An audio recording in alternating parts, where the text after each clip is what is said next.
আরও 2-4টা সিট নিতেও পারে। আমার ভাঙড়ে আইএসএফ আবার জিতবে আমার মনে হয়, এবং তাছাড়া আরও 2-4টা সিট জিততেও পারে।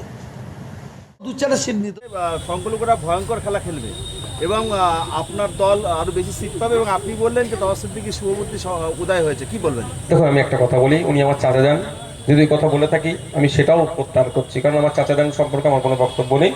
আমরা 2021 সালের পরেই যখন আমরা একটা সিটে নির্বাচিত হয়েছি, বাকি সিটগুলোতে আমরা কন্টেস্ট করেছিলাম। যেভাবে আমাদেরকে মিসলিড করেছিল মানে মিডিয়ার একটা অংশের মাধ্যমে তৃণমূল কংগ্রেস আর বিজেপি, আমার বড় ভাইজান একটা কথা আমাকে বলেছিল যে তুই টিকে থাক, পিছনে টাকাতে হবে না।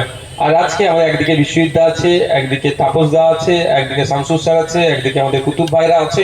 আমরা সারা রাজ্যে এই ধরনের পারসেপশন তৈরি করতে সক্ষম হয়েছি, মাঠে ময়দানে লড়াই করেছি।